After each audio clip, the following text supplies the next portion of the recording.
কোথায় যাব মানে? তোমাদের সাথে যাব? ইসুপ কণ্ঠে গম্ভীরভাবে এনে বলে। কি? তোমার যেতে হবে না, থাকো তুমি। তেহরাব আর চোখে একবার ইসুপের দিকে তাকিয়ে সানগ্লাস পরে ভাব নিয়ে বলে, তোমাদের সাথে যাব না, একাই যাব। Good bye. বাপ ছেলের ঢং দেখে গা জ্বলছে তাসলিমার। খসখসে গলায় বলে, নাটক কম করতো, চলো তাড়াতাড়ি। তেহরাব ইসুপকে ভেঙিয়ে নিচে আগে আগে বেরিয়ে যায়। ইসুপ হাসে।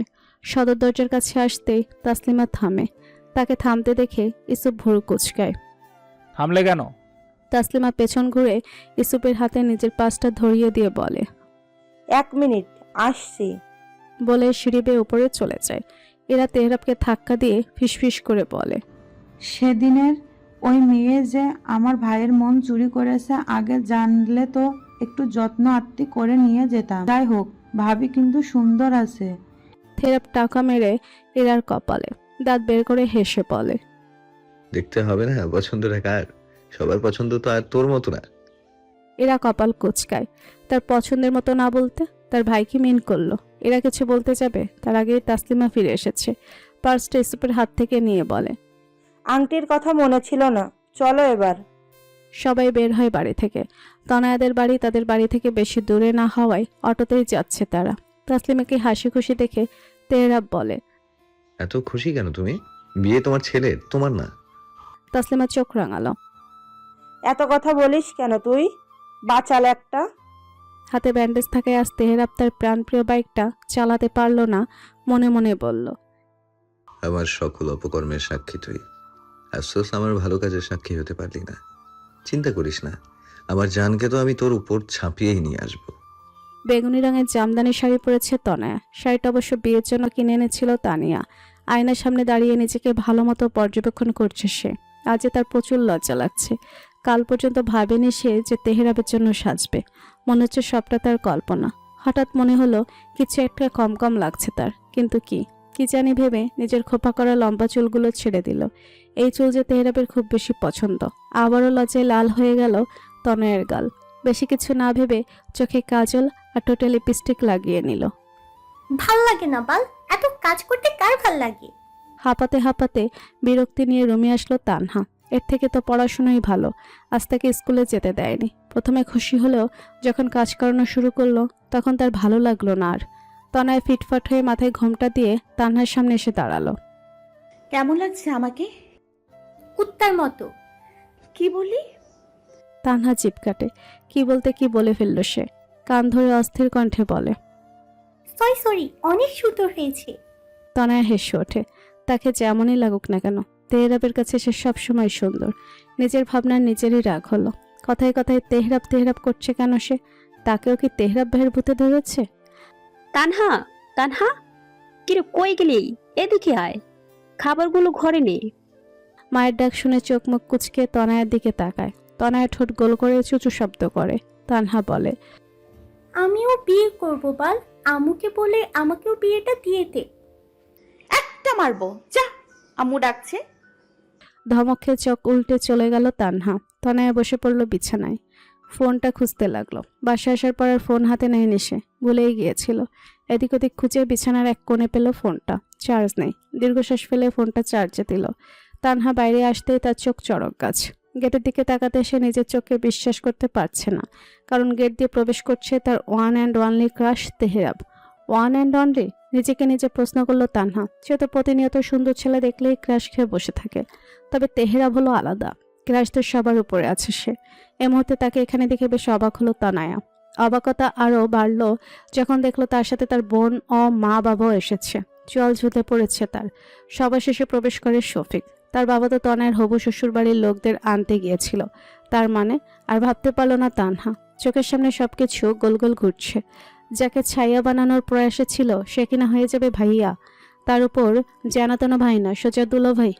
কোন মতে কান্না চাপিয়ে মনে মনে বলল, শালা মফিস, শেষমেশ জামাই হইয়া বাড়ি আসলি, তয় আমার না হইয়া আমার বইনের। যা শালা খা। ভেঙচি কেটে গটগট করে চলে গেল রান্নাঘরে। এই দিনটাই দেখার বাকি ছিল। শফিক আর ইসুপ কথা বলতে বলতে বাড়ির ভেতরে আসে। তানিও বের হয় রান্নাঘর থেকে। রান্নাবান্না তার শেষ। সবাইকে নিয়ে বসার ঘরে বসায়। তেহরাব তার সানগ্লাসের আড়াল থেকে খুঁজে বেড়াচ্ছে তনয়াকে। তানিয়া সবাইকে শরবত, চানাচুর, বিস্কুট, ফলমূল দেয়। সবাই বসে সোফায়।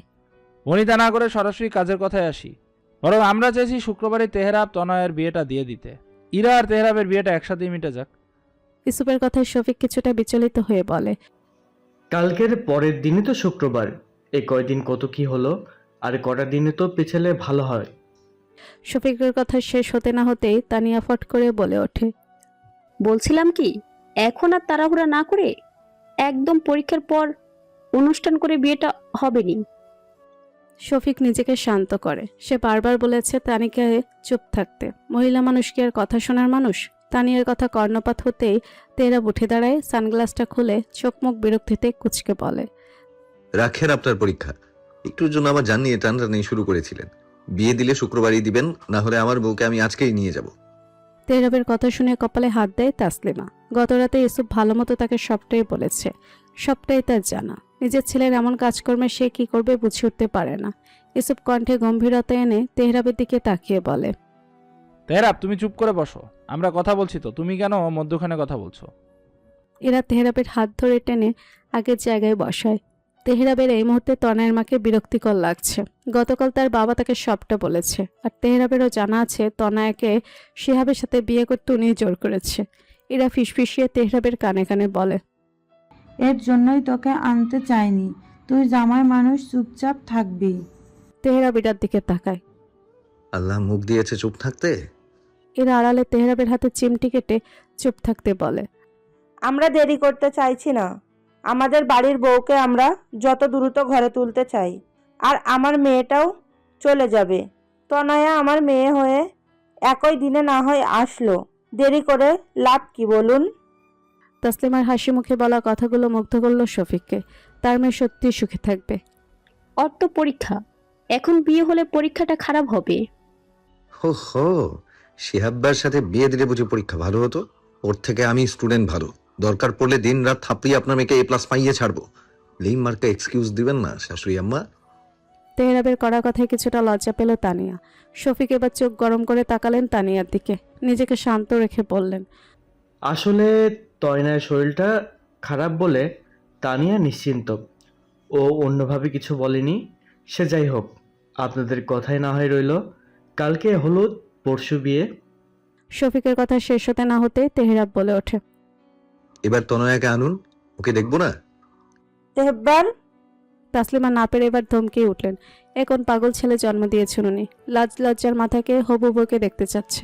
তাসলিমা চোখ গরম করে ইসুফের দিকে তাকায়। দাঁতে দাঁত চেপে ধীর গলায় বলে, তোমার ছেলেকে চুপ থাকতে বলো, না হলে কিন্তু এক্ষুনি বের করে দিব। শ্বশুর বাড়ির লোকের সামনে মার খেতে না চাইলে থামতে বলো ওকে, তার ছিঁড়া একটা। তেরা বুঝলো তার মা একটু বেশি রেগে গিয়েছে। বেশি কথা বললে সত্যি সত্যি বের করে দেবে। তখন না পারবে তনয়াকে দেখতে, না পারবে কথা বলতে। ইসুফ তানিয়ার দিকে তাকিয়ে স্মিত হেসে বলে, বিয়াইন, মেয়েকে নিয়ে আসুন তাহলে। আন্টি তুমি থাকো, আমি যাচ্ছি। কোন রুমে? এরার কথায় তানিয়া সৌজন্যমূলক হাসে। সে উঠে দাঁড়ায়। এসো আমার সাথে। এরা তানিয়ার পিছু পিছু তনয়ের ঘরে আসে। ঘরে এসে তানিয়া অবাক হয়। তানহা উপর হয়ে শুয়ে কাঁদছে, আর তনয় জিজ্ঞেস করছে কি হয়েছে তার। দরজা খোলার শব্দে তনয় পেছনে তাকায়। তানিয়াকে দেখে বলে, তানহার কি যেন হয়েছে, হুট করে রুমে এসে কান্না জুড়েছে। এবার তনয়ের নজরে পড়ল পেছনে দাঁড়িয়ে থাকা ইরার দিকে। মনে পড়ে গেল সেদিনের কথা। ইরা মুস্কি হেসে এগিয়ে আসলো তনয়ের দিকে। তনয়ের গালে হাত রেখে বলে, আরে বাহ, খুব মিষ্টি লাগছে তো তোমাকে ভাবি। সেদিনের জন্য এতগুলো সরি। তনয় মুখ নামিয়ে নেয়, তার লজ্জা করছে। তানিয়া তানহার কাছে এসে ওকে বসায়। জিজ্ঞেস করতে থাকে কি হয়েছে। তানহা শুধু নাক টানছে। মা, তুমি তনয়াকে নিয়ে যাও, আমি আসছি। তানিয়ার কথা ইরা মুস্কি হেসে তনয়াকে নিয়ে বাইরে আসে। বারান্দায় দাঁড়িয়ে ফিসফিস করে বলে, কি দেখে আমার বাদরের মতো ভাইকে তোমার পছন্দ হলো বলো তো? কথায় আছে না, বাদরের গলায় মুক্তার মালা। চলো এখন। তানিয়া মিটমিট করে হেসে বসার ঘরে প্রবেশ করে। নিজের ঘোমটা আর একটু টেনে তাদের সামনে গিয়ে দাঁড়ায়। সালাম দেয় সবাইকে। মাথা নিচু করে বসে সবার সামনে। নিজের ছেলের বউকে তার খুব পছন্দ হয়েছে। মেয়েটা সত্যিই সুন্দর। অধরে হাসি ফুটে উঠল তার। মাশাল্লাহ, নজর না লাগুক। তাসলিমার কথায় তনয় আরো বেশি লজ্জা পায়। সে তো মাথা তুলে তাকাতেই পারছে না। এদিকে বুকে হাত দিয়ে মূর্তির মতো বসে আছে তেহরাব। আজ প্রথম তনয়াকে সে শাড়ি পরা অবস্থায় দেখলো। কি মারাত্মক লাগছে তার এলোকে শিখে, কি স্নিগ্ধ মনে মনে আওড়ালো। এ রূপের বর্ণনা করা যায় না, এলোকেশী নিখুঁত। তোর সবই চাঁদের আলো ম্লান হয়ে যায়, তোর রূপের ছোঁয়ায় স্নিগ্ধ রবি। আনমনে হেসে ওঠে তেহরাব। সে হাসি নজরে পড়ে ইরার। তনয়ের কাছ থেকে সরে এসে দাঁড়ায় তেহরাবের পাশে। তেহরাবের কানে ফিসফিস করে বলে, নজর লেগে যাবে তো। সে তো অনেক বছর আগেই লেগে গিয়েছে, এখন শুধু আমার নামে সিলমোহর লাগানো বাকি। এরা বুঝলো তার ভাই এখন এই জগতের বাইরে অন্য এক জগতে বাস করছে। থাকুক তবে। তাসলিমা তনয়ার পাশে গিয়ে বসলো। তনয়া চিবুকে হাত রেখে নিজের দিকে ঘোরালো। আমাকে চিনে রাখো মেয়ে, আমি কিন্তু তোমার আরেকটা মা, বুঝলে? তনয়া এক পলক তাকায় তাসলিমার দিকে, অতঃপর মুস্কি হেসে মাথা নাড়ে। তাসলিমা নিজের হাতের বালা খুলে তনয়ের হাতে পরিয়ে দেয়। তনয়া অবাক হয় বটে। এগুলো আমার তরফ থেকে তোমার জন্য উপহার। এটা কিন্তু তোমার শ্বশুরের টাকায় কেনা নয়, বুঝলে? আমার নিজের টাকায় কেনা। বছর 6 আগে চাকরি ছেড়েছি আমি। এর আগে কিন্তু আমিও শিক্ষকতা করতাম। আর হ্যাঁ, তোমাকেও পড়াশোনা করে কাজ করতে হবে, বুঝলে? তনয় অনেক বেশি খুশি হলো। সে সবসময় চাইতো সে বিয়ের পর চাকরি করবে, অতঃপর এটাও পূরণ হচ্ছে। শফিকও অনেক খুশি, তার মেয়েকে সে সঠিক জায়গায় তুলে দিচ্ছে। হঠাৎ তনয়ের নজর পড়ল তেহরাবের দিকে। চোকাচোকি হলো দুজনের। তেহরাবের নজরটা সরছেই না। এক দৃষ্টিতে তাকিয়েছে সে তনয়ের দিকে। তনয় চোখ সরিয়ে নিল। এক মুহূর্তে তার হৃদস্পন্দন বেড়ে গিয়েছে। এ চোখে চোখ রাখা তার দ্বারা সম্ভব নয়। তেহরাব আংটিটা পরিয়ে দে। তেহরাব তনয়ের দিকেই দৃষ্টি রেখে বলল। হুম। ইসুফ আংটিটা তেহরাবের হাতে দেয়। তাসলিমা উঠে নিজের জায়গায় আসে। তেহরাব গিয়ে বসে তনয়ের পাশে। তখন তার দৃষ্টি তনয়ের দিকে। তেহরাবের শরীর থেকে এক তীব্র মিষ্টি পারফিউমের ঘ্রাণ নাকে আসে তনয়ের, যা তাকে আরো অস্থির করে তুলছে। তেহরাব তনয়ের হাত ধরতেই কেঁপে ওঠে তনয়া। তা অনুভব করে তেহরাব নিজেও। আংটিটা পরাতে পরাতে সবার আলে ফিসফিস করে বলে, শাড়িটা আগে পরলে এতদিনে তুই আমার 2 বাচ্চার মা থাকতি, কারণ তোকে এই রূপে আগে দেখলে তো তোকে তুলে নিয়ে বিয়ে করে ফেলতাম। তনয়া চোখ বন্ধ করে নেয়। লোকটা সবার সামনে বসেও তাকে লজ্জা দিচ্ছে। না জানি একা পেলে কি করবে। অসভ্য লোক। অসভ্যতামো করার লাইসেন্সটা একবার পাই যান, তারপর তুই বুঝবি তেহরাব ঠিক কতটা অসভ্য, আর সেটা কি কত প্রকার। কি হয়েছিল তখন তোর? কাঁদছিলি কেন? তানিয়ার প্রশ্নে হাই তুলতে তুলতে তানহা বলে, তার আগে তুই বল, তুই তেহরা ভাইয়ের সাথে প্রেম কবে থেকে করছিস? তনয়া স্বাভাবিকভাবেই জবাব দেয়, আমি কোনো প্রেম টেম করিনি। তেহরা ভাই আমাকে ভালোবাসতো, আর তার পাগলামিতে আমিও ডুবে গিয়েছি। তাই তো বলি, তেহরা ভাইয়া তো আমাদের বাড়ির আশেপাশে কেন আসতো? তোর দ্বারা যে প্রেম হবে না তা তো আমি জানি। বাইরে শ্বশুর বাড়ির রাস্তা, আম্মুকে বলেছিস আমি বিয়ে করব? তনয়া তানহার হাতে থাপ্পড় মেরে বলে, একটা মারবো। তুই বিয়ের জন্য কাঁদছিলি? এত বিয়ে করার শখ বাবাকে বল না। তানহা ধপ করে বিছানায় শুয়ে পড়ে। তুই বুঝবি না, আমি বিয়ে করব। বিয়ে করাই আমার জীবনের একমাত্র লক্ষ্য। তনয়া বিরক্তিকর শ্বাস ফেলে। কে নির্লজ্জ বেহায়ামে ভুরু কুচকে বলল, তাহলে আম্মুকে বলি শিহাব ভাইয়ের সাথে বিয়ে দিয়ে দিতে। তানহা লাফ দিয়ে উঠে বসলো। তনয়া হাত ধরল। চোখ দুটো চকচক করছে তার। সত্যি ওই বালটা আমার সেকেন্ড ক্রাশ ছিল, কিন্তু যখন বুঝলাম শালা তোকে পছন্দ করে, তখন থেকে ওকে মগা মগা বলে নিজেকে সান্ত্বনা দিয়েছি। ফার্স্ট ক্রাশ তো গেল, সেকেন্ডটাকে এনে দে। তনয়া হতবাক। এমএ কি বলে এসব? মাথা ঘুরছে তনয়ার। তানহা আবার বলে, শালা আমার কপালে প্রেমই নাই, সবাই খালি তোর পিছে ঘুরে, আজ সুন্দর না বলে। তনয়া বিছানা থেকে নামতে নামতে বলে, সুন্দর তো তুই আমার থেকে বেশি, কিন্তু মাথা তার সব ছেঁড়া। তোর জন্য শিহাব ভাই ঠিক আছে। তানহা দাঁত বের করে হাসে। আরে বেহেনা, বিয়ে হলো আমার প্রথম ভালোবাসা, এটা হলেই চলবে। আর হ্যান্ডসাম হলে তো কথাই নেই, বাকিটা আমি সামলে নেব। তনয়া ফোনটা নিয়ে হাসতে হাসতে বেরিয়ে যায় রুম থেকে। তানহা আসলেই একটা পাগল। উঠানের এক কোণে এসে দাঁড়ালো তনয়া। তেহরাব কল করেছে। কিছু সময় নিয়ে কলটা রিসিভ করলো। কেন যেন কথা বলতেও লজ্জা লাগছে তার। ফোন রিসিভ করতে ওপাশ থেকে ভেসে আসে তেহরাবের হাসকি কণ্ঠস্বর। জান, সময় ফুরাচ্ছে না কেন? তনয়া হাসে। লোকটা আসলেই পাগল। তনয়াকে কিছু বলতে না দেখে তেহরাব নিজেই বলে ওঠে, আমি আসি, একটু দেখা করি, দেখতে ইচ্ছে করছে খুব। তনয়া ঠোঁট টিপে হাসে, এবারও কিছু বলে না।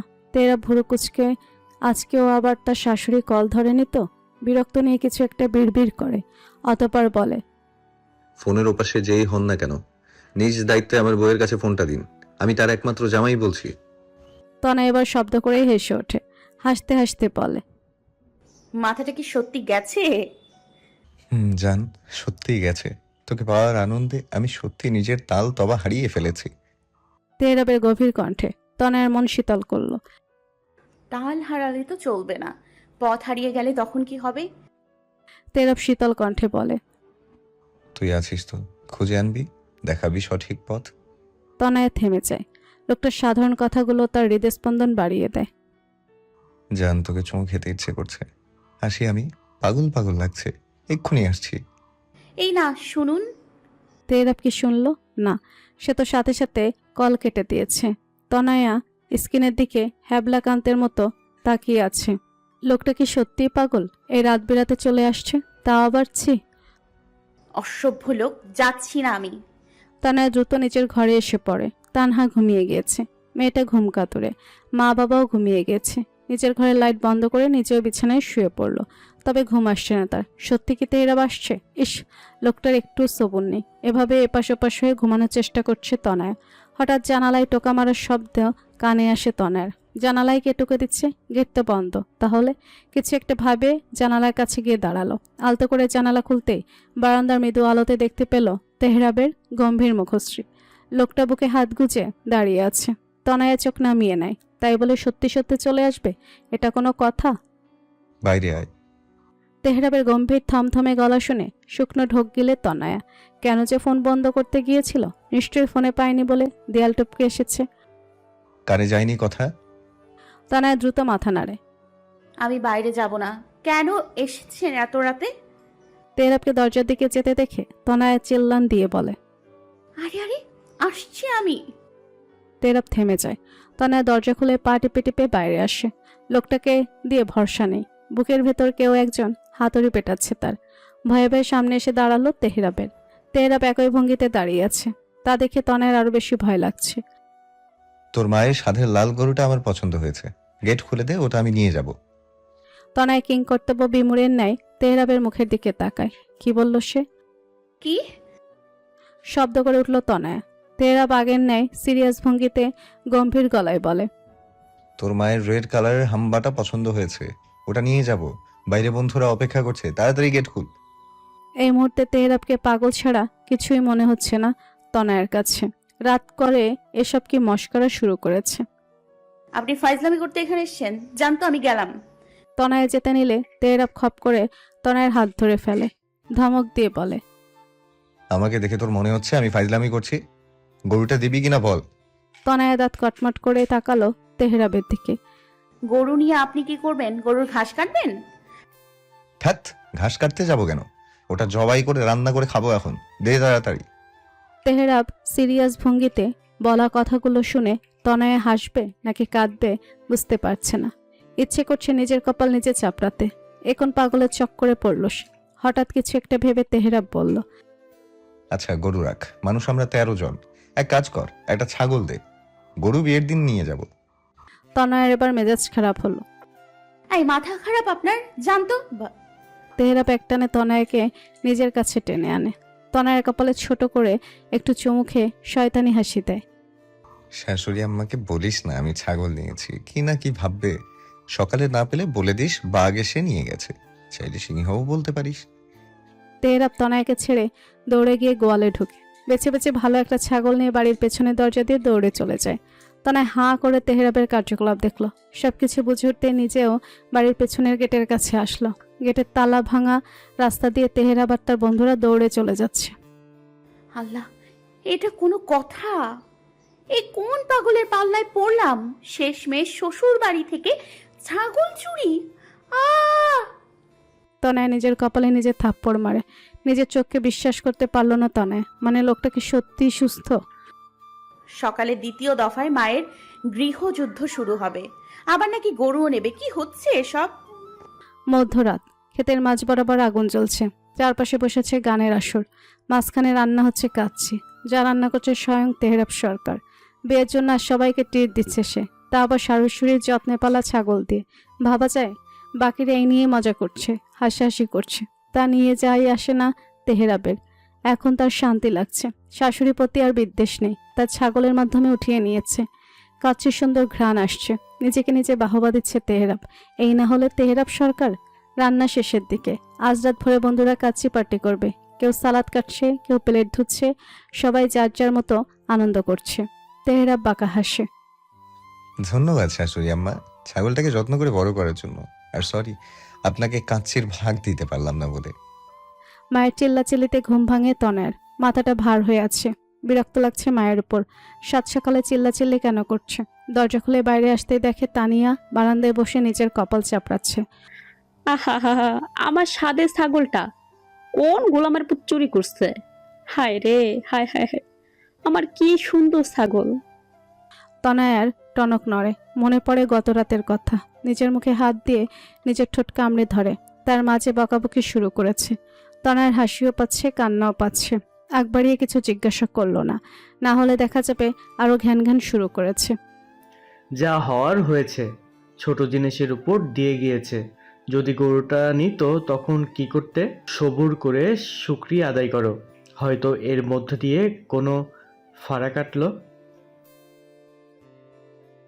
তোদের জামাই এই গরুটাও রাখবে না, আবার ফাড়া। শফিকের কথা শুনে তানিয়া নাক টানতে টানতে উঠে দাঁড়ালো। শফিক বলল, এখন আহাজারি করে লাভ নেই।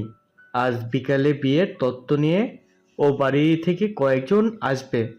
আমি বাজারে যাচ্ছি, তুমি এসব নিয়ে আর ভেবো না। আর তয়না? তনয়া বাবার দিকে তাকায়।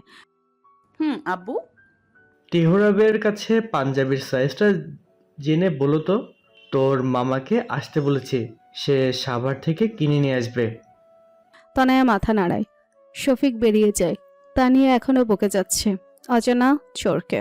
তনয়া না পারছে শুনতে, না পারছে তার মাকে থামাতে। কিছু না বলে চুপচাপ হাত মুখ ধুতে চলে গেল। ফিরে এসে ফোনটা নিয়ে তেহরাবের নাম্বারে কল করলো। তনয় তো কথাই বলতে ইচ্ছে করছে না। কালকে ঘটনা মনে পড়তেই মাথা গরম হয়ে যাচ্ছে। কি আর করার। দুবার রিং হতেই তেহরাব কল রিসিভ করলো। ওপাশ থেকে ভেসে আসলো তার ঘুম জড়ানো কণ্ঠস্বর। জান, তুই কল করেছিস? বাহ বাহ, আমার জানটার দেখি উন্নতি হয়ে গেছে। তনয়া ভেঙচি কাটলো, গাল ফুলিয়ে ভার গলায় বলল, আব্বু আপনার পাঞ্জাবির মাপ চেয়েছে। বলবো না। তনয়া ভুরু কুচকায়। বলবেন না কেন? তেহরাব আগের ন্যায় ঘুম চড়ানো কণ্ঠে বলে, তোর ব্লাউজের সাইজ বল, কিনতে যাব। কি? তনয়া চেঁচিয়ে উঠল। তেহরাব গম্ভীর কণ্ঠে বলল, চিল্লাচ্ছিস কেন? সাইজ বল, পরে তো পড়তে পারবি না। আর আব্বাকে বলিস পাঞ্জাবি কিনতে হবে না আমার জন্য, আমি নিজেই কিনবো। তনয়া চুপ করে আছে, তার যে লজ্জা করছে। কি হলো বল তাড়াতাড়ি, ঘুমাবো আমি, সারা রাত ঘুমাইনি। তনয়া আমতা আমতা করে বলে, 34।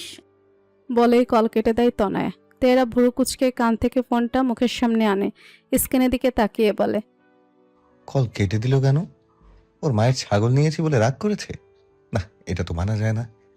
বিছানা থেকে লাফ দিয়ে উঠে বসে তেহরাব, নিজের ঘাড় পর্যন্ত চুলগুলো পেছনের দিকে ঠেলে দিল। একটা ছাগল নিয়েছি, দুটো ছাগল দেব। একটা ছাগলের জন্য আমার বউ আমার উপর রেগে থাকবে? এটা তো মানা যায় না। আমার একটা মাত্র বউ, দাঁড়া, তোকে একটা ছাগলের ফার্ম খুলে দেব। সাবার সেনা শপিং মলের সেকেন্ড ফ্লোরে একটি শাড়ির দোকানে বসে আছে তাসলিমান, ইরা, রুনু। তাদের পেছনে দাঁড়িয়ে আছে তেহরাব। ইরার জন্য লেহেঙ্গা কেনা শেষ, ওর পছন্দ অনুযায়ী মিষ্টি রঙের লেহেঙ্গা নিয়েছে। তাসলিমা সোনালী রঙের একটি লেহেঙ্গা হাতে নিয়ে তেহরাবকে ডাকে। তেহব্বার, দেখ তো লেহেঙ্গাটা কেমন। তেহরাব এক পলক তার মায়ের হাতে থাকা লেহেঙ্গাটার দিকে তাকায়। ভালোই, কিন্তু তনার জন্য আমি লেহেঙ্গা নিব না। তাসলিমা ভুরু কুচকায়। লেহেঙ্গা নিবি না মানে? কি নিবি তাহলে? নিজের হাতে থাকা ফোনটা পকেটের ভেতর ভরে দোকানে এদিক ওদিক তাকায়। একটি লাল রঙের হালকা কাচের শাড়িতে নজর পড়ে তার। মনে মনে কল্পনা করে নেয় তনয়াকে এই শাড়ি পরলে কেমন লাগবে। আনমনে হেসে ওঠে তেহরাব, তার এলিকুশিকে দারুণ মানাবে। কিরে, কই হারালি? তেহরাবের ধ্যান ভাঙে, শাড়ির দিকে তাকিয়ে বলে, ওই শাড়িটা পছন্দ হয়েছে, ওঠা নাও। তেহরাবের কথায় তাসলিমা শাড়িটার দিকে তাকায়, অতঃপর বলে, মেয়েকে দিচ্ছি 30,000 টাকার লেহেঙ্গা, আর বউকে দেব 10,000 টাকার শাড়ি। তেহরাব হাসে। পোশাক 10,000 টাকার হোক বা 30,000 টাকার, মানুষ তো একটাই। এলোকেশি যাই পড়ুক না কেন, ওর স্পর্শ পেলে সবকিছুই দামি। তেহরাবের কথা শুনে ইরা আর রুনু ঠোঁট টিপে হাসে। এ ছেলে তো প্রেমে হাবুডুবু খাচ্ছে। তাসলিমাও হাসলেন। অবশেষে তেহরামের পছন্দ করা শাড়িটা নিয়েই বাড়ি ফিরলেন। অবশ্য তত্ত্বের যাবতীয় সব কেনাকাটা করে বাড়ি ফিরেছে। ইরা শ্বশুরবাড়ি থেকে লেহেঙ্গা দেওয়ার কথা, তবে ইরা মানা করে দিয়েছে। লেহেঙ্গার টাকা দিয়ে ফটোশ্যুট করবে, এ নিয়ে হাসাহাসি করছে সবাই। বিকেলে যেহেতু সাহিলদের বাড়ি থেকেও লোক আসবে, তাই ইরাকে আর তনয়াদের বাড়ি পাঠায়নি। ইসুফ আর তেহরাবের কিছু কাজিনরা মিলেই যাবে। বের হওয়ার সময় দেখে তেহরাব নিজেও সাদা পাঞ্জাবি পরে নিচে আসছে। ইসুফ কপাল কুচকালো। এ ছেলে আজকেও যাবে নাকি? কোথায় যাচ্ছিস? বাবার কথায় সানগ্লাসটা পরে নেয় তেহরাব। যাচ্ছি না, বড় ভাই হিসেবে আমার একটা দায়িত্ব আছে না? তাই বলে এভাবে রেডি হতে হয়? পাশ থেকে তাসলিমার কথা শুনে তেহরাব ফিচেল হাসে। চুলগুলো ঠিক করতে করতে বলে, তেহরাব সবসময় রেডি থাকে। যাই হোক আব্বু, তোমার সাথে কিছু কথা আছে। ইসুফ প্রশ্নবোধক দৃষ্টিতে তাকায় তেহরাবের দিকে। তেহরাব ইসুফকে নিয়ে খালি জায়গায় নিয়ে যায়। কি হয়েছে, কি বলবি? তেহরাব চশমাটা খুললো, তাকে সিরিয়াস দেখালো। ফাহিম কল করেছিল। বাজারে আজকেও সোহেলের লোকরা চাঁদা তুলতে এসেছিল। এসব নিয়ে হাঙ্গামা হচ্ছে। তেহরাবকে সম্পূর্ণ কথা শেষ হতে দেয় না ইসুফ। একদম না তেহরাব, তুমি কোথাও যাবে না। কালকে তোমার বিয়ে, আজকে কোনো গন্ডগোল আমি চাই না। কিন্তু আব্বু, না বললাম তো, আমি দেখছি কি করছি। তুমি বের হবে না বাড়ি থেকে, আমার কথা যেন মাথায় থাকে। আমরা এখন বের হবো, তুমি সাহিলদের বাড়ি থেকে আসা আত্মীয়দের সামলে নিও। তেহরাবকে আর কিছু বলার সুযোগ না দিয়ে ইসুফ হাঁটা লাগায়। তেহরাব দৌড়ে তার সামনে এসে দাঁড়ায়। আবার কি? আচ্ছা যাব না। তোমার বেআইন মানে তনয়ের মাকে দুটো ছাগল কিনে দিও। ইসুফ তবদা খেয়ে বলে। কি? তেহরাব মাথা চুলকাতে চুলকাতে বলে, ফিরোজ কাকার থেকে দুটো ছাগল নিয়ে তাকে উপহার দিও, বাকিটা পরে বলবো না। আসছি। তেহরাব চলে যায় ভেতরে। ইসুফ হতভম্ব হয়ে কিছু সময় দাঁড়িয়ে রইল সেখানে। ছাগল কেন দিতে যাবে? আজব তো। তো শ্বশুরবাড়ি থেকে তত্ত্ব দিয়ে গেছে, শাড়িটা অনেক সুন্দর। রাফার কথায় তানয়া হাসে। রাফা এসে তনয়ের পাশে বসে। যা হয় ভালোর জন্যই হয়। আমি তো ভাবতেই পারিনি তেহরাব ভাইয়া তোকে ভালোবাসে। যাক, অবশেষে তোরা এক হবি। মাঝখান থেকে আমার বিয়ের ডেটটা পিছিয়ে গেল। রাফা মন খারাপ করে। সালমা বিয়েটা পিছিয়ে 1 মাস পরে দিয়েছে। এদিকে তনয়ের বিয়েতেও আসল না, মুখে না করলেও হয়তো রাগ করেছে। সন্ধ্যা নেমেছে, আমি বাড়ি যাই। প্রীতির কথায় ধ্যান ভাঙে তনয়ের। দূরের রাস্তা, এখন সত্যি যাওয়া উচিত। আচ্ছা যা, কালকে কিন্তু ঠিক সময়ে চলে আসিস। প্রীতি হাসি মুখে মাথা নেড়ে হ্যাঁ বলে। তনয়ও হাসে। প্রীতি চলে যেতেই তনয় বিছানা থেকে নেমে টেবিলের কাছে এসে রাফাকে উদ্দেশ্য করে বলে, তোমার না সকালে আসার কথা ছিল, এখন কেন আসলে? রাফা তনয়ের পাশে এসে দাঁড়ালো। আর বলিস না, একটু সাটুরিয়া করতেছিলাম আসার পথে। বালিয়াসে কি গন্ডগোল, চাঁদাবাজি নিয়ে দুদুলের মধ্যে রক্তারক্তি কাণ্ড। দুজনকে দেখলাম মাথা ফেটে রক্ত ঝরছে, আরেকজনকে হাসপাতালে নিয়ে যাচ্ছে। পরে অন্য রাস্তা দিয়ে ঘুরে এসেছি। তনয়া ভুরু কুচকালো। দুদলের মধ্যে বলতে দল তো এক, সোহেল আর তেহরাবের। তাহলে কি তাদের মাঝে? বুক টক ধক করে উঠল তনয়ের। এমন সময় হন্তদন্ত হয়ে ঘরে আসে তানহা। আপু, আপু, শিহাব ভাই এসেছে। তনয়া তানহার দিকে তাকায়। শিহাব এসেছে, কিন্তু তার ফুফি তো বলল তারা আসতে পারবে না। তনয় কিছু বলল না। রাফা বুঝলো তনয়ের অস্বস্তি বোধের কারণটা। আরে যা হওয়ার হয়ে গেছে, এখন স্বাভাবিক হ। তনয় উপর নিচ মাথা নাড়ে। আচ্ছা আমি বাড়ি যাই, থাক, কালকে সকাল সকাল এসে পড়বো। রাফা বিদায় নিয়ে চলে যায়। তনয়ার মন কেমন করছে। তেহরাব ঠিক আছে তো? দ্রুত ফোনটা হাতে নিয়ে কল করলো তেহরাবকে। 1বার 2বার করে 12 বার কল করার পরেও তেহরাব যখন কল রিসিভ করলো না, তখন তনয়ের মনে ভয় চেকে বসে। উনি ঠিক আছে তো? কল কেন ধরছে না? আসবো? কারো পুরুষালী কণ্ঠস্বর শুনে পেছনে তাকায় তনয়। শিহাব দরজার সামনে দাঁড়িয়ে আছে। তনয় স্বাভাবিকভাবেই বলল, জি আসুন। শিহাব ভেতরে আসলো। পকেট থেকে একটি বক্স বের করে তনয়ের দিকে এগিয়ে দিল। এটা তোমার জন্য, আমার তরফ থেকে তোমার বিয়ের গিফট। তনয় এক নজর শিহাবের দিকে তাকিয়ে বক্সটা হাতে নিল। খুলে দেখলো একটা সোনার চেন। এত দামি একটা উপহার। তনয় অবাক দৃষ্টিতে তাকায় শিহাবের দিকে। শিহাবের ঠোঁটে মিষ্টি হাসি। কালকে চট্টগ্রাম যাব আব্বুর একটা কাজে, আম্মুও যাবে সাথে। তাই তোমার বিয়েতে উপস্থিত থাকতে পারবো না। তাই ভাবলাম আজকে দেখা করে যাই। গিফট আর বাকি রাখবো কেন? তনয় সূচনামূলক হাসলো। ধন্যবাদ ভাইয়া। আচ্ছা থাকো, আমি আসছি। এখনই চলে যাবেন? সব পেছনে ফিরে তাকালো, স্মিত হেসে বলল, আর একটু থাকতে বলছো? থেকে লাভ কি বলো? আমার গন্তব্য যে অন্য কোথাও। শিহাব দীর্ঘশ্বাস ফেলে এক নজর তনয়ের দিকে তাকিয়ে বেরিয়ে আসে। কি থেকে কি হয়ে গেল? এই মেয়েটি তার হওয়ার কথা ছিল, অথচ বিধাতা চাইলো অন্য কিছু। চেনটা কিনেছিল বাসর ঘরে তনয়কে এটা উপহার দেবে বলে, অথচ আজ সময় ও পরিস্থিতির কারণে এটা দিতে হলো তার বিয়ের উপহার হিসেবে। এটাই বুঝি কপালে লিখন। রাত 11টা, গোটা বাড়ি এখন নীরব। নিচের রুমে এসে বিছানায় বসলো তেহরাব। সাদা পাঞ্জাবিটা রক্তে লাল হয়ে আছে। ফ্যানের সুইচটা দিয়ে বিছানায় গায়ে লিয়ে দিল। ব্যান্ডেজ থেকে রক্ত পড়ছে, সেলাইটা হয়তো খুলে গেছে। কিছু সময় ওভাবেই শুয়ে থাকলো, অতঃপর উঠে বসলো। পাঞ্জাবিটা খুলে মেঝেতে ছুঁড়ে মারলো। ড্রয়ার থেকে ব্যান্ডেজ আর অ্যান্টিসেপটিক বের করলো।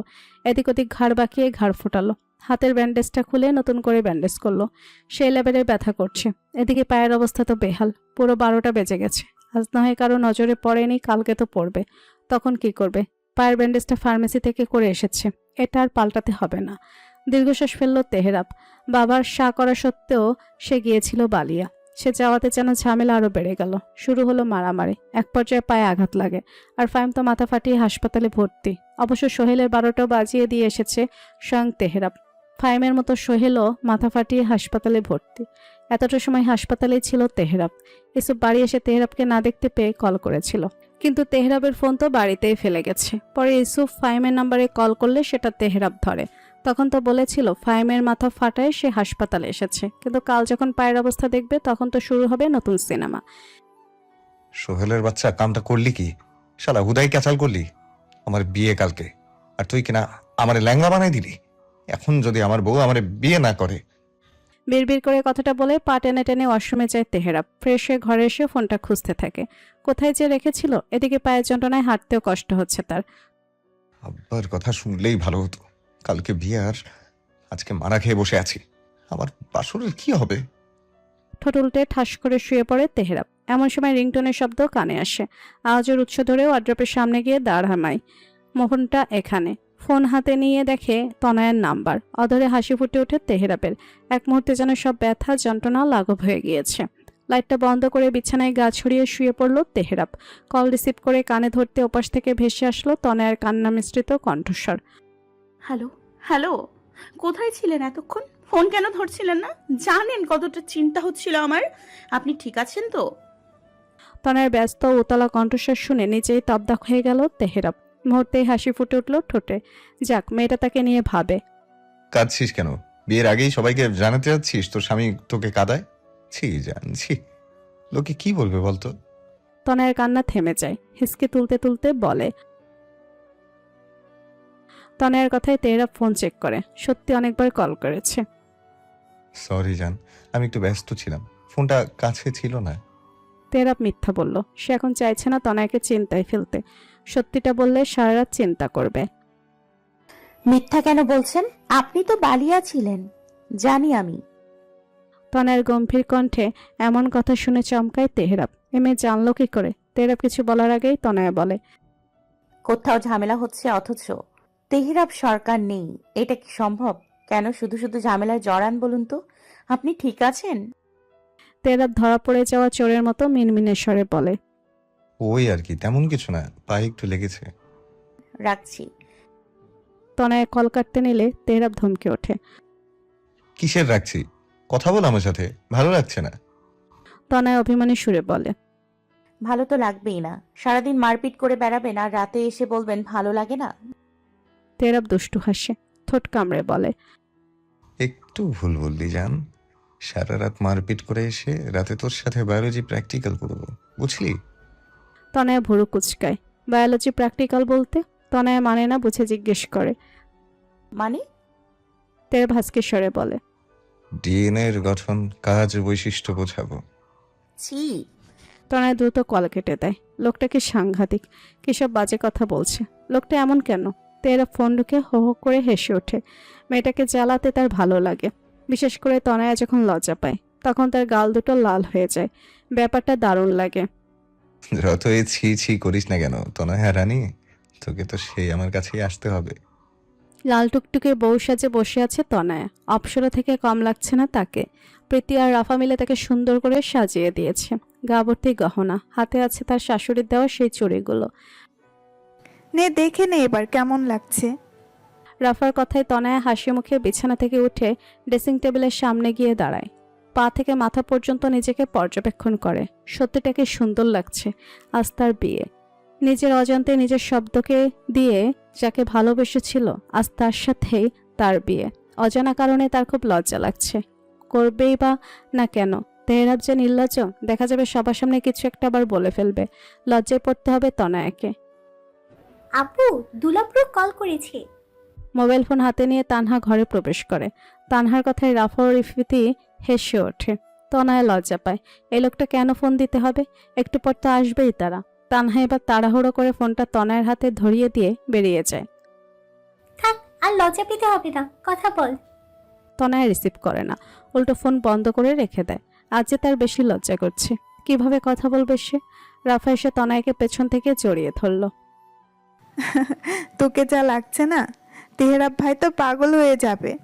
তার বলতে, সে তো এমনিতেই পাগল, আর এখন এই রূপে দেখলে প্রীতি আর রাফা তাকে অপ্রীতিকর পরিস্থিতিতে ফেলে দিচ্ছে। তনয়া দুহাতে মুখ ঢেকে ফেলে। হেসে উঠে দুজনে। এমন সময় ঘরে প্রবেশ করে তানিয়া। তার যে আজ বহু কাজ, মোটামুটি কাজ শেষ। এখন শুধু প্লেটগুলো ধুয়ে টেবিলে সাজাবে, সেগুলোই নিতে এসেছে তিনি। অন্যদিকে তাকানোর সময় পায়নি সে। এদিকে তার মেয়েটা যে লাল টুকটুকে বউ সেজে দাঁড়িয়ে আছে, সেদিকে কি তার নজর আছে? আরে কাকি, তনয়ের দিকে একবার তাকাও তো, দেখো কেমন লাগছে। তানিয়া পিছন ফিরে তাকালো। তনয়াকে দেখে কিছু মুহূর্তের জন্য তিনিও থেমে গেলেন। মেয়েটা তার সত্যিই বড় হয়ে গেছে। আজ মেয়েটার বিয়ে, চলে যাবে শ্বশুর বাড়ি সারা জীবনের মতো। চোখের কোণে জমা হলেও মৃদু অশ্রুকণা। কোনো রকম নিজের কান্না আজকে তনয়ের সামনে এসে দাঁড়ালো। মাশাল্লাহ, আমার মেয়েটাকে একদম পরীর মতো লাগছে। কারো যেন নজর না লাগুক। তনয়ের শেষ কার্যক্রম দেখে হেসে উঠল তনয়া নিজেও। তার মা তার শরীরে থুতু ছিটিয়ে দিচ্ছে যাতে করে তার নজর না লাগে। তানিয়া কারো চোখে তনয়ের দিকে তাকিয়ে বলে, হাসবি না, ভালোর জন্যই করছি, খুব সুন্দর লাগছে। তানহার কথায় তার টনক নড়ে। সে তো এসেছে শোকেস থেকে প্লেট নিতে। দ্রুত শোকেজের কাছে গিয়ে প্লেটগুলো বের করলো। তানহার হাতে দিয়ে বলল, ধর, ভালো করে ধুবি, ভাঙে না যেন। আমি দেখি তোর বাপের তৈরি হলো কিনা। তানহা চলে গেল প্লেট নিয়ে। বেচারা আজকে পড়েছে ফেসাতে। কম বেশি সব কাজে যে আজ তারই করতে হচ্ছে। তনয়া ছুটি। থমথমে মুখ করে সকলেই নিজের নিজের কাজ করছে। তেরা বিরক্তর সাথে খারাপও লাগছে। কালকের বিষয়টা নিয়ে সকালে ছোট মোটো টর্নেডো বয়ে গিয়েছিল, সেটা এখন রূপ নিয়েছে নীরবতায়। তেহরাবের সাথে কেউ কথা বলছে না, এমনকি তার বাবাও না। সে রেগে আছে। গতকাল মানা করা সত্ত্বেও কেন তেহরাব গেল? গতকাল যদি না যেতে আসতো তাহলে তার পায়ে এরকম ক্ষত হতো না। ছেলেটা মতো হাঁটতে পারছে না। আজ একটা শুভ কাজে যাচ্ছে তারা। তেহরাব ইরার রুমের দরজার সামনে দাঁড়িয়ে আছে। পার্লার থেকে লোক এসেছে, তারা সাজাচ্ছে ইরাকে। বাড়িতে অনেক লোক। ঘরোয়া বিয়ের নমুনা এটা। 14 গোষ্ঠী এসে হাজির। তেহরাবের এত মানুষ পছন্দ না। তেহরাব কিছু না বলে ইরার কাছে আসলো। ভাইকে দেখে ইরাও মুখ ঘুরিয়ে নিল। তেহরাব দীর্ঘশ্বাস ফেলল। গতকাল যাওয়াটা সত্যি ঠিক হয়নি। তুই অন্তত রাগ করিস না, আজ তো আমারও বিয়ে, অথচ কেউ পাত্তাই দিচ্ছে না। আমি কি ইচ্ছে করে ব্যথা পেয়েছি?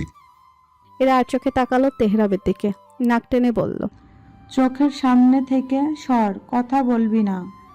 তেহরাব পকেট থেকে একটি ছোট্ট বক্স বের করে এরার দিকে এগিয়ে দেয়। এরা কিছু সময় তাকিয়ে থেকে বক্সটা হাতে নেয়। দ্রুত খুলে দেখে ভেতরে শ্যানেলের পারফিউম। মুখটা আপনা আপনি হাঁ হয়ে যায় ইরার। চট করে উঠে দাঁড়ায়। তোর মনে আছে? তেহরাব ইরার মাথায় টোকা মেরে বলে, আমার স্মৃতিশক্তি কি তোর মতো দুর্বল নাকি? নাকি ভেবেছিস আমার মাথায় তোর মতোই গবর? কথা মতো তোর বিয়ের দিন তোর ফেভারিট ব্র্যান্ডের পারফিউম, এখন ধন্যবাদ দে। এরা তো খুশিতে আকাশে উঠছে। স্প্রে করে নিজের শরীরে। তেহরাব ভুরু কুচকে বলে, ধন্যবাদ দে। দেব না। এরা কথাটা বলার সাথে সাথে তেহরাব ইরার হাত থেকে পারফিউমটা ছো মেরে নিয়ে নেয়। এরাকে নকল করে বলে, আমিও দেব না। এরা গাল ফোলায়। ভাইয়া। তেহরাব হাত উঠিয়ে মারার ভাব ধরে বলে, নে ধর গিল, ধন্যবাদ দিলে তো মুখে গু পড়বে। এরা পারফিউমটা নিয়ে বসে পড়ে। পার্লারে মেয়ে দুটো আবারও সাজানো আরম্ভ করে। এরা বলে, ওইটা তোর মাথায়। তেহরাব আড়ালে হাসে, দীর্ঘশ্বাস ফেলে বেরিয়ে যেতে যেতে বলে। সাতচুন্নি একটা। খুঁড়োতে খুঁড়োতে নিচের রুমে আসে তেহরাব। ভেতরে যেতেই অবাক হয়, ইসুফ বিছানায় তেহরাবের পাঞ্জাবি ইস্ত্রি করছে। তেহরাব মুখ টিপে হাসে। তার বাবা যে তার বন্ধু, সে কি রাগ করে থাকতে পারবে? তেহরাব পেছন থেকে জড়িয়ে ধরল ইসুফকে। কি গো লিটনের নাতি, রাগ পড়েছে? তেহরাবের মুখে নিজের দাদার নাম শুনে অবাক হয় ইসুফ। নিজেকে ছাড়িয়ে সামনের দিকে তাকিয়ে বলে। তুই আমার দাদার নাম জানলি কিভাবে? তেহরাব বিছানায় বসলো, পাঞ্জাবিটা হাতে নিয়ে দেখলো। তোমার বড় বোন বলেছে, মানে আমার একমাত্র ফুপু। ইসুফ আবারও নিজেকে কঠিন রূপে প্রদর্শন করে বলল। রেডি হয়ে জলদি নিচে আসো, দ্রুত যেতে হবে। বউ নিয়ে বাড়ি এসে ইরাকে বিদায় দিতে হবে। আমারই ভুল হয়েছে একদিনে দুটো বিয়ে ফেলা। এখন বুঝতে পারছি সমস্যাটা। আমিও ছিলাম, সেদিন বিয়েটা করে নিলে ভালো হতো। শুধু শুধু দুদিন লেট করারে। যাও যাও, গাড়ি স্টার্ট দাও, আমি রেডি। ইসুফ পেছনে তাকাতেই দেখে তেহরাব পাঞ্জাবি পায়জামা পরে একদম ফিটফাট আয়নার সামনে দাঁড়িয়ে চুলগুলো ঠিক করছে। এ মানুষ নাকি জিন, নাকি বিয়ে করার জন্য এত দ্রুত? চুলটা কাটবি তো? বাবরি চুল নিয়ে বিয়ে করতে যাচ্ছিস, লোকে কি বলবে? তেহরাব হাতে ঘড়ি পড়তে পড়তে বলে। এটা ফ্যাশন বাবা, আমার সিগনেচার ফ্যাশন, তুমি বুঝবে না। চলো গাড়ি বের করো। তেহরাব সরকার, গেট রেডি টু বি শাদি। এখন দ্রুত চলো শ্বশুর বাড়ি, তোমার না আমার। তেহরাব ইসুফকে রেখেই বাথরুম থেকে বেরিয়ে যায়। ইসুফ হাসে। বিয়ের এক্সাইটমেন্ট, পায়ের ব্যথাও ঠিক হয়ে গেছে ছেলের। সেও নিচে চলে আসলো। এ বাড়ি থেকে 10 জনের মতো লোক যাবে। তেহরাবের মামা, খালু, ফুফা, ফুফাতো ভাই, ফাহিম, রিমো, তেহরাব, ইসুফ আর তার কিছু বিশেষ অতিথি। বেরোনোর সময় তাসলিমা তেহরাবকে দুধ খাইয়ে দিয়ে বলে। আমার বাড়ির জন্য মেয়ে নিয়ে আসছি, তুই সম্পর্কে জড়াচ্ছিস। নিজের দায়িত্ব কর্তব্য সঠিকভাবে পালন করবি, নিজের স্ত্রীকে সম্মান ও ভালোবাসবি। তেহরাব ফট করে বলে ওঠে। ঘরটা সুন্দর করে সাজিও। আর তোমার জন্য মেয়ে আনতে পারবো না, ছেলের বউ আনবো। আমার বউ এমনিতেই আমাকে ভাই ডাকে। আজকের দিনটা মার খাস না তেহব্বার। মায়ের হাসি মুখের কথা শুনে তেহরাবও হাসে। সালাম করে বেরিয়ে যায় সে। বাইরে এসে তেহরাবকে গাড়িতে না বসে গ্যারেজের দিকে যেতে দেখে ভুরু কুঁচকায় ইউসুফ। তেহরাবের মামা ইখলাস ডাকে তেহরাবকে। কিরে, ওদিকে কোথায় যাচ্ছিস? তেহরাব কিছু জবাব না দিয়ে পায়ের ব্যথা নিয়ে দৌড় লাগায়। ফিরে আসে মিনিট 5 পর বাইক চড়ে। বাইক এসে থামে সবার সামনে। তুই বাইকে কেন? ফুফার কথায় তেহরাব সানগ্লাসটা পরতে বলে। আমার বউকে আমি বাইকে করেই আনবো, গাড়িতে করে তোমরা যাও, আমি আসছি। আঙ্কেল, তোমরা গাড়িতে যাও, আমি আর তেহরা বাইকেই আসছি। ফাহিমের কথায় কেউ আর কোনো কথা বাড়ায় না। তেহরাবকে কিছু বলেও লাভ নেই, যা বলেছে সেটাই করবে। সবাই গিয়ে গাড়িতে উঠে বসলো। ফাহিম বাইকের সামনে এসে বলল। তুই নাম, আমি চালাই। পায় না ব্যথা? তেহরাব হেলমেটটা ফাহিমের দিকে ছুড়ে দিয়ে বলে। আমি পারবো, তুই হেলমেট পর। মাথা ফাটা, আবার ফাটালে আর বাঁচবি না। ফাহিম চোখমুখ কুচকে পেছনে উঠে বসে। সোহেলের মতো মাথা ফাটলে কি আর আমি এখানে সুস্থ দাঁড়িয়ে থাকতাম? যা অবস্থা করেছিস, কেস না করে বসে। তেহরাব বাঁকা হাসে, আয়নাটা সোজা করে বলে। কেস করলে ওই নিজেই জেলে যাবে। Relax dude. 1 2 3। বলেই বাইক স্টার্ট দেয় তেহরাব। সাধারণের তুলনার অধিক স্পিডে শো করে চলে যায় বাড়ির গাড়িকে পেছনে ফেলে। গাড়ি থেকে ইউসুফ চেঁচিয়ে ওঠে। তেহরাব, এত স্পিডে চালাচ্ছিস কেন? এই ছেলেটাও না কোনোদিন শুধরাবে না। তেহরাবের কান অব্দি কথাটার পৌঁছালো না। তার আগেই তার বাইক সকলে দৃষ্টিসীমানা পেরিয়ে গিয়েছে। তোর জামাই এসে পড়েছে, এবার আমার জামাইয়ের ব্যবস্থা করে দে। তনয় মাথা চলে চাইল তানহার মুখপানে। আশেপাশে এত মানুষ, অথচ এই মেয়ে নিজের বিয়ের কথা বলছে। এর কি বুদ্ধিশুদ্ধি হবে না? তানহা এসে বিছানায় তনয়ের পাশে বসলো। ফোনে কিছু একটা বের করে তনয়াকে দেখালো। এই যে তোর জামাই, দেখ লুকিয়ে লুকিয়ে তোর জন্য তুলেও এনেছি। এর বিনিময়ে হলেও আম্মুকে বলে বিয়েটা দিয়ে দে। তানহার কোনো কথা শুনলো না তনয়া, শুধু তাকিয়ে রইল ফোনের স্ক্রিনের দিকে। ফর্সা দেহে, শুভ্র পাঞ্জাবি, কলারে ভাঁজে সানগ্লাস, অলফকাট চুলগুলো কপালে পড়ে আছে, ঠোঁটে ক্রূর হাসি। মারাত্মক লাগছে লোকটাকে। তনয়ের হৃদস্পন্দন বেড়ে গেল।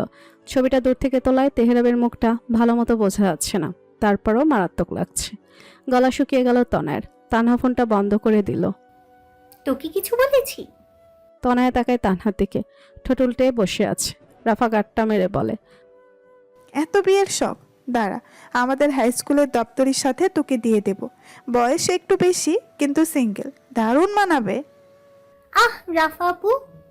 উপস্থিত সব কাজিনরা হেসে উঠে। তাতে অবশ্য যায় আসে না তানহার। মনে মনে পণ করলো এই মাসে এসে বিয়ে করবে। কি করে করবে জানা নেই, কিন্তু করবে। বাইরে খাওয়া দাওয়ার আসর বসেছে। মেহমানদের খাওয়া শেষ হতেই তনয়ের কাজিনদের জন্য খাবার নিয়ে আসে তানহার তানিয়া। তাদের হেল্প করছে প্রীতি ও রাফা। মেহমানদের বসানো হয়েছে বসার ঘরে। তারা মহারানা থেকে শুরু করে যাবতীয় সকল কথাবার্তা নিয়ে আলোচনা করছে। বিয়েতে যেমনটা হয় আর কি। এদিকে তনয়ের গলা দিয়ে খাবার নামছে না। সারাদিন হাসি খুশি থাকলে এখন তার কষ্ট হচ্ছে। সে তার বাড়ি থেকে চলে যাবে সবাইকে ছেড়ে। কি করে থাকবে? প্রীতি রাফা জোর করেও খাওয়াতে পারেনি তনয়কে। তানিয়া খাবারের প্লেট নিয়ে তনয়ের সামনে বসে। তার চোখ টলমাল করছে। তা লক্ষ্য করলো তনয়। তার যে আরো বেশি কান্না পাচ্ছে। তানিয়া জোরাজুরিতে 2-3 লোকমা পোলাও খেয়ে আর খেলো না। গলা দিয়ে নামছে না, বুকের ভেতর ধুকভুক করছে। সময় পেরোলো, বিয়েও পড়ানো হলো। কবুল বেলতে গিয়েও সে কি কাণ্ড। কেটে কেটে একাকার তানিয়া তনয়াও মাকে জড়িয়ে ধরে কান্না। 8 ঘন্টা এসব চলল। তারপরে গিয়ে না কবুল বলল। আল্লাহর ইচ্ছে বিয়ে সম্পন্ন হলো। দুজনে যুক্ত হলো বিবাহ নামক বন্ধনে। এ বন্ধন পবিত্র বন্ধন। এ বন্ধন শেষ নিঃশ্বাস পর্যন্ত একসাথে থাকার। এই বন্ধন বিশ্বাসের, ভালোবাসার, সম্মানের। আসরের আজান দিয়েছে, এবার বের হওয়া উচিত। তেহরা পুতলা, সে যে এখনো তার সদ্য বিয়ে করা বইয়ের মুখটাই দেখতে পারেনি। নিয়ম অনুযায়ী দুজন দুঘরে। তার সইছে না তেহরাবের। নিজের এলোকেশিকে এক নজর দেখার জন্য মনটা ছটফট করছে। এই বন্ধন যেন তেহরাবকে ছন্নছাড়া করে তুলছে। বারবার তাকাচ্ছে তনয়ের রুমের দিকে। ভেতরে অনেক মানুষ। এ ঘরে বসে কি ও ঘরে থাকা তার এলোকেশিমাকে দেখা যায়? শুধু শুনতে পাচ্ছে কিছু মানুষের কান্নার শব্দ। বেআই সাহেব, এবার বিদায় নেওয়া উচিত। আমার বাড়িও তো মেয়েটা অপেক্ষা করছে। ইসুফের কথায় শফিক মাথা নাড়ালেন। তার মুখের দিকে তাকানো যাচ্ছে না।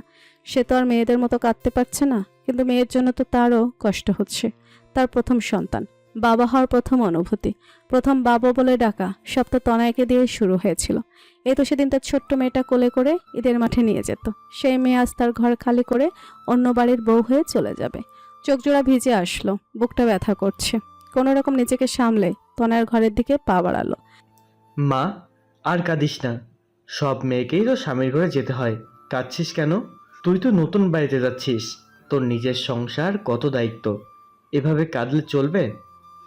বাবার কণ্ঠস্বর পেয়ে মাকে ছেড়ে দৌড়ে আসে বাবার কাছে। জড়িয়ে ধরে শফিককে। মেয়েটা চোখের পানি নাকের পানি এক করে ফেলেছে কাঁদতে কাঁদতে। কি অবস্থা! আব্বু আমি যাব না, তোমাদের ছেড়ে আমি যাব না। শফিক মেয়ের মাথায় হাত রাখে। নিজেকে যে শক্ত রাখতে হবে। কিসব বলিস? ছেড়ে যাবে কেন? আসবি তো, যখন খুশি আসবি। এটা তো তোরই বাড়ি। বাইরে যে তেহরাব বাবা অপেক্ষা করছে। ছেলেটা কে? আর কত সময় দাঁড় করে রাখবি? তনয়া ফুফিয়ে ফুফিয়ে কাঁদছে। আমি যাব না, ওনাদের চলে যেতে বলো। আমি কোথাও যাব না আব্বু। তানিয়া বিছানার উপর মুখে আঁচল গুজে কাঁদছে। সবার চোখে পানি। শফিক কোনো রকম মেয়েকে নিয়ে বাইরে আসে। সকলে উঠোনে এসে দাঁড়িয়েছে। তনয়া এখনো তার বাবাকে জড়িয়ে ধরে আছে। মেয়েদের প্রথম ভালোবাসা তার বাবা। এই মানুষটার জন্যই তো সে তার ভালোবাসাকে পাচ্ছে। রফিক এগিয়ে আসলেন।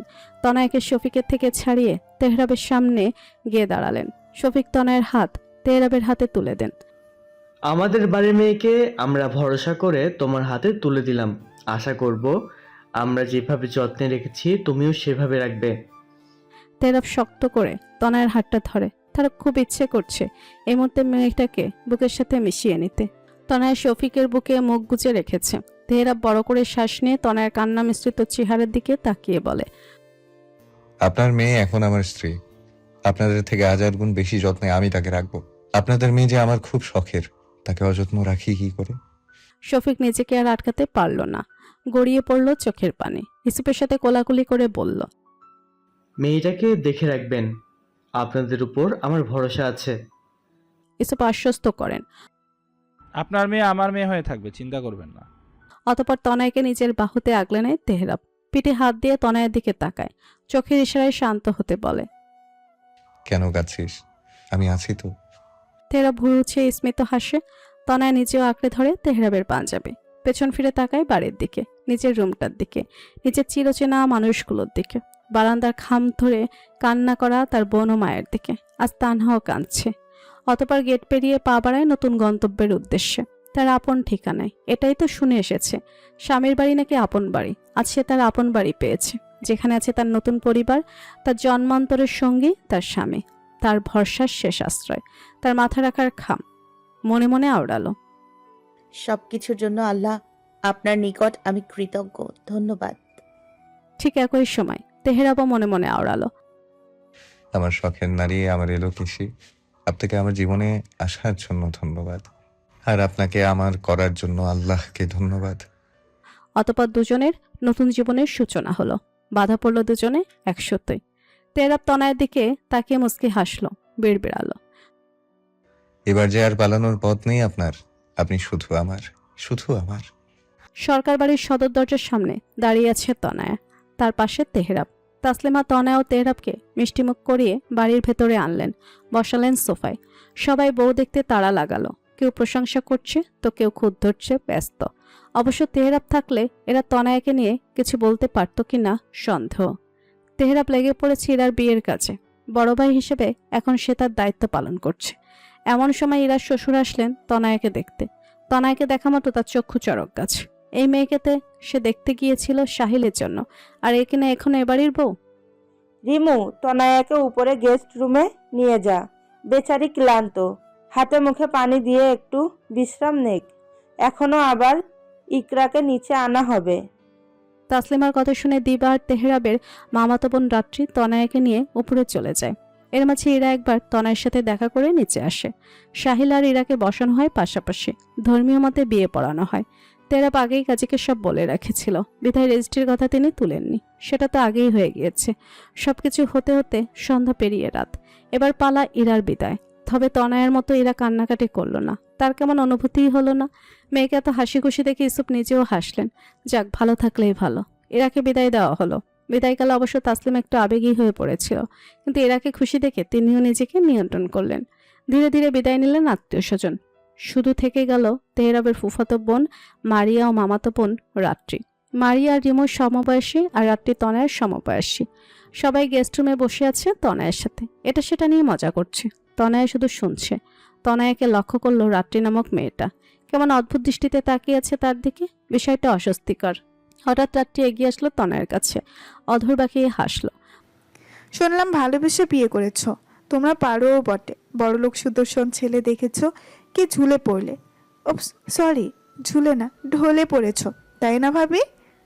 তনয়া তাকায় রাত্রির দিকে। সে তো আগে থেকেই জানতে এমন কথা, তার কারো না কারো কাছে শুনতেই হবে। তবুও কষ্ট লাগছে তার। মেয়েটা মুখ বাঁকিয়ে আবারও বলল, সত্যি করে বলো তো, কালো জাদু টাদু করেছো নাকি? বেচারা তেহরাব ভাই, তার কিনা শেষমেশ তোমার উপর মন আটকালো। Anyway, best of luck. বলেই বেরিয়ে গেল রাত্রি। তনয়া চোখ টলমল করছে। রিমু আর মারিয়া শুনছিল সবটা। রিমু দ্রুত তনয়ের কাছে আসে, ভাবি, আপু তুমি কষ্ট পেও না, রাত্রি আপুটা এমনই। আসলে এই মেয়ে ভাইয়ার ওপর ঢলে পড়তো গায়ের ওপর, আর যে কথা বলতে যেত। একদিন তো তেহরাব ভাই জোরে এক থাপ্পড় বসিয়েছিল, তারপর তো ভয়ে এ বাড়ি আসেনি। এখন তোমাকে দেখে রাত্রি ডাইনি চলছে, পেতনি একটা। তুমি কষ্ট পেও না। তনয় জোরপূর্বক হাসলো, কিন্তু ভেতর ভেতর তার তো কষ্ট হচ্ছে। দীর্ঘশ্বাস ফেললো তনয়। যে যাই বলুক, তেহরাব তো তার পাশে আছে। হঠাৎ দু চোখে ভর করলো চিন্তার ছাপ। সারা জীবন পাশে থাকবে তো, নাকি সত্যিটা জানার পর? আর ভাবতে পারলো না, আজ সে আর কিছু ভাবতে চায় না। মাহিমের অবস্থা ভালো না, কোনোভাবে ওর কিছু হয়ে গেলে তোমার কি হবে ভাবতে পারছো? ছাদের এক কোণে দাঁড়িয়ে আছে তেহরাব আর ইউসুফ। তেহরাব সিগারেট ফুঁকছে। ইউসুফের কথায় ভাবলেশীন জবাব দেয়, মরলে একটা নোংরা কিট কমে, আমার আর কি হবে? কেউ জানবে? জানলেও বা কি হবে? জেল কিংবা বেশি হলে ফাঁসি, তাও ভালো। তেহরাব!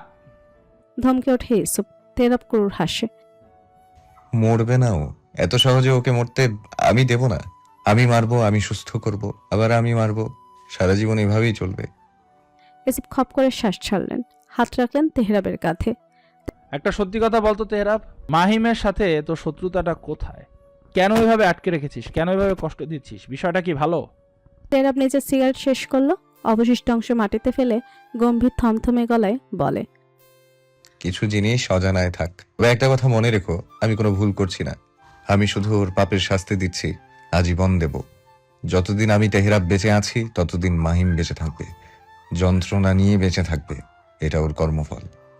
শেষ কথা বলার সময় অস্বাভাবিকভাবে তেহরাবের চোয়াল শক্ত হয়ে উঠেছিল, কণ্ঠে কেমন হিংস্রতা প্রকাশ পাচ্ছিল। এই তেহরাব নামক মানুষটাকে ইসুপ চিনতে পারে না মাঝে মাঝে। ছেলেটার কেমন একটা। অনেক রাত হয়েছে, আমি বাসর ঘরে গেলাম। স্বাভাবিকভাবেই কথাটা বলে তেহরাব চলে গেল ছাদ থেকে। ইসুপ দীর্ঘশ্বাস ফেলল। আমি ঠিক করছি তো, নাকি ছেলেকে বাঁচাতে গিয়ে নিজেও খারাপের সাথে জড়িয়ে যাচ্ছি? অতঃপর তার কানে বাজলো তেহরাবের বলা সেই বাক্য। আমি কোনো ভুল করছি না, এটা ওর কর্মফল। ফুলে সাজানো বিছানার মাঝ বরাবর বসে আছে তনয়া। সময় যত পার হচ্ছে বুকের ভেতর চলা ঝড়টা বৃদ্ধি পাচ্ছে। হৃদস্পন্দন চলার শব্দগুলোও নিজে শুনতে পারছে। ঘরে আলো বলতে শুধু চারপাশের মমের মৃদু সোনালি আলো, সাথে কাঁচা ফুলের সুঘ্রাণ। দরজা খোলার শব্দে টনক নড়ে তনয়ার, সাথে অজানা ভয়ে কেঁপে ওঠে শরীর, আর গুটিয়ে যায় সে। তেহরাব দরজা বন্ধ করে দরজার সাথে হেলান দিয়ে দাঁড়ায়, বুকে হাত গুজে তাকিয়ে থাকে তার শখের নারীর দিকে। এই মেয়েটাকে পাওয়ার জন্য কতই না পাগলামি করেছে সে, কেন এত ভালোবাসে, উত্তর যে তারও জানা নেই। আচ্ছা, আজ সারাতে এভাবে তার এলোকেশের দিকে তাকিয়ে থাকলে কি কোনো ক্ষতি হবে? না তো, আজ তো কেউ তাকে বাধা দিতে পারবে না। সে মন ভরে এখন তার এলোকেশিকে দেখতে পারবে। স্মিত হেসে সোজা হয়ে দাঁড়ায় তেহরাব, এগিয়ে যায় আলমারির দিকে। আলমারি খুঁড়ে লকার থেকে টাকা বের করে তেহরাব। সামনে এসে দাঁড়ায় তনয়ের। তনয়া, তেহরাবের নরম কণ্ঠে নিচের নাম শুনে শরীর শিরশির করে উঠল তনয়ের। মুখ তুলে তাকালো। তেহরাব স্বাভাবিকভাবেই দাঁড়িয়ে আছে। নিচে আয়, সামনে এসে দাঁড়া। তনয়া নিজের ভেতরে চলা ঝড়কে নিয়ন্ত্রণ করার চেষ্টা করে নিজেকে স্বাভাবিক দেখানোর চেষ্টা করে। সামনে এসে দাঁড়ায় তেহরাবের। তেহরাব আলতো হাতে তনয়ের হাত ধরে উঁচু করে। এই নে তোর কাবিনের 2 লক্ষ টাকা। চিন্তা করিস না, এটা বাবার নয়, আমার আয় করা টাকা। আমার বইয়ের কাবিন নামা আমি আমার টাকায় পরিশোধ করছি। তনয় একবার টাকাগুলোর দিকে তাকিয়ে তেহরাবের চোখের দিকে অবাক নয়নে তাকায়। তেহরাবের টাকা মানে? তেহরাব বোধহয় তনয়ের মনের ভেতরে চলা প্রশ্নটা বুঝতে পারল, মুচকি হেসে পড়ল। কলেজে পড়াকালীন আমি ফাইবারের সাথে যুক্ত। গ্রাফিক্সের কাজ ভালো পারতাম বলে ভালোই টাকা কামিয়েছি। বেশিরভাগ টাকায় আমি আমার শখের জিনিসের পেছনে উড়িয়েছি। যেমন আমার বাইকগুলো, 3টা বাইকের 2টি আমার কেনা, আরেকটা বাবা দিয়েছিল। আর আমার বউ, সেও তো আমার খুব শখের। তনয় চোখ ছলছল করছে। এই মানুষটাকে সে কতই না কষ্ট দিয়েছে, এখন এসব ভাবলেই কান্না পায়। তেহরাব আলতো হাতে জড়িয়ে নেয় তনয়াকে। একটু জড়িয়ে ধর আজ, মাথা রাখ বুকে, তোকে নিয়ে চলবো পথ, যাবো বহু দূরে। তনয়া জড়িয়ে ধরল। চোখ বেয়ে গড়িয়ে পড়ছে নোনা জল। পাঞ্জাবি ভিজে বুকের কাছে ঠান্ডা অনুভব হতেই তেহরাব তনয়ের মাথায় হাত রাখে। জান, কাঁদিস না, তোর কান্না যে আমি সহ্য করতে পারি না।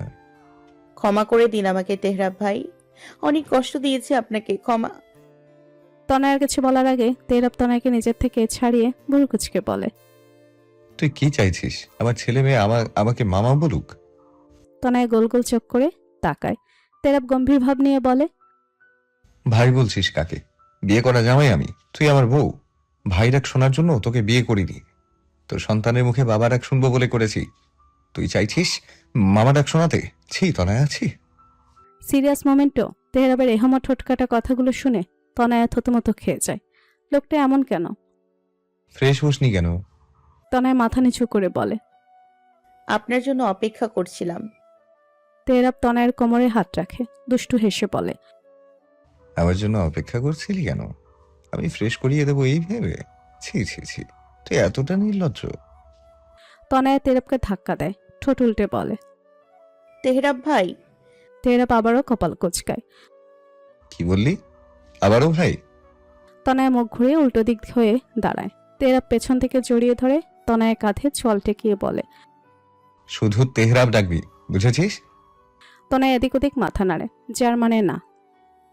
আপনি তো আমাকে তুই বলেন। সারা জীবন ডাকবো। তুই ডাক্তার মাঝে অন্যরকম ভালোবাসা, টান কাজ করে। তনয় কিছু বলতে নাই, তার আগেই তেহরাব তনয়কে ছেড়ে দিয়ে বলে, আমি কাউকে ফ্রেশ ট্রেশ করিয়ে দিতে পারবো না। আমি এমনিতেই অলস, একা একাই ফ্রেশ হ, আর পারলে তুই আমাকেও করিয়ে দে। তনয়ার গাল দুটো লাল হয়ে আসছে। লোকটা বারবার তাকে লজ্জা দিচ্ছে। তনয়া টাকাগুলো রেখে ব্যাগ থেকে একটি সালোয়ার কামিজ নিয়ে ওয়াশরুমে চলে যায়। তেহরাব নিজেও পাঞ্জাবি বদলে ওভারসাইজ টি শার্ট আর 3/4 প্যান্ট পরে নেয়। মিনিট 10 পর তনয়া বের হয়, হাত মুখ ধুয়ে একদম পোশাক বদলে। এতক্ষণে তারও শান্তি লাগছে। তনয়া বের হয়ে দেখে তেহরাব ড্রয়ারের কাছে বসে কিছু একটা করছে। তনয়া কিছু না বলে শাড়িটা ভাঁজ করে আলমারিতে রেখে দেয়। তেহরাব ছোট্ট একটা বক্স নিয়ে তনয়ার সামনে এসে দাঁড়ায়। নে হাতটা দে। তনয়া কথা মতো হাত বাড়িয়ে দেয়। তেহরাব একটি আংটি পরিয়ে দেয় তনয়াকে, সোনার আংটি, মাঝ বরাবর সাদা পাথর। আপাতত এটা রাখ, পরে ডায়মন্ডের রিং এনে দেবো।